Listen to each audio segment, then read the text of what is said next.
donc si on a un patient qui se trouve avec un psoas rétracté, donc le psoas c'est un muscle qui est assez difficile à masser forcément puisqu'il est relativement profond, donc on va essayer d'y accéder plutôt en faisant un ponçage longitudinal ou des points d'inhibition. Alors si on a carrément un patient qui a le psoas relativement rétracté et qui présente même limite un petit flexum de hanche. Donc à ce moment-là, on peut placer déjà pour commencer le genou sous le creux poplité du patient pour déjà détendre le psoas. Et on va chercher ici à faire un pétrissage transverse des adducteurs en amenant ici une légère rotation de la hanche pour déjà commencer à détendre le psoas. Et petit à petit, on va enlever notre genou qui est sous le creux poplité pour amener progressivement la hanche en extension, tout en le massant, tout en le décontractant. Voilà, l'histoire c'est de chercher vraiment la détente du patient. Donc voilà, petit à petit, on va enlever notre genou dessous son creux poplité pour arriver, si possible, à une extension complète. Voilà. Voilà, une fois qu'on a fait ça, donc on a amené le psoas du patient relativement en tension, si possible décontracté, on va venir chercher à faire un ponçage longitudinal. Donc on va chercher à accéder au psoas avec les doigts à travers la masse abdominale. Donc ici, on peut prendre comme repère les IAS et l'ombilique. Donc on trace une droite imaginaire entre les deux. On va se placer à peu près au milieu de cette droite-là, les doigts à peu près à 90 degrés de cette droite-là.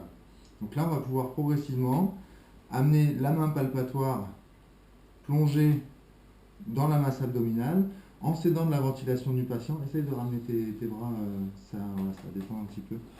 Voilà, merci. Sinon, ça tend sur la cage thoracique. Et donc, avec la ventilation, on va pouvoir aller progressivement un petit peu plus profond jusqu'à toucher le psoas. Donc, la main non palpatoire va pouvoir nous aider à nous enfoncer dans la masse abdominale tranquillement.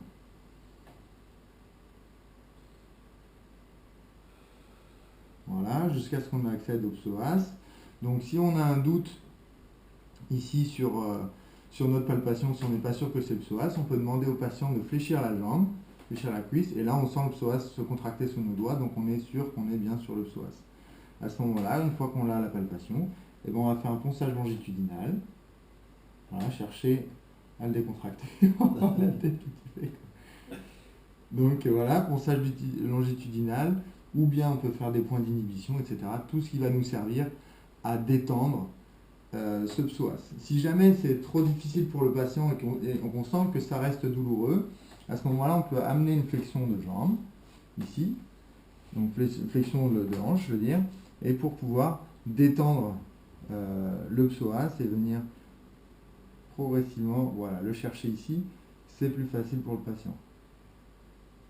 Voilà, on y accède plus facilement. Même chose, ponçage longitudinal, point d'inhibition, c'est la même chose. Si le patient il a un problème de genou, à ce moment-là, on peut venir soutenir le genou ici sans problème. Et voilà, accéder au psoas de la même manière.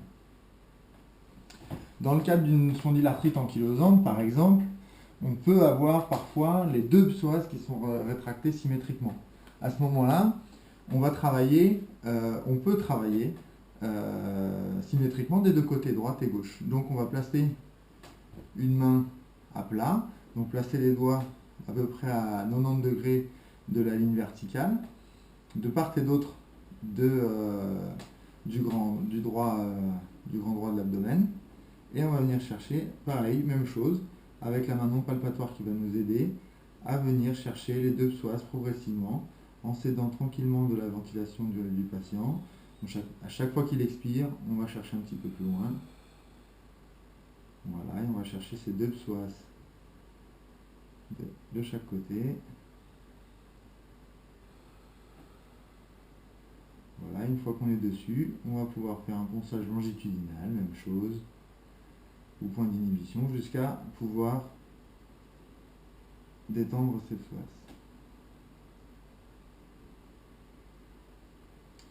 Voilà pour le travail sur les psoas. Donc des techniques de ponçage longitudinal et point d'inhibition.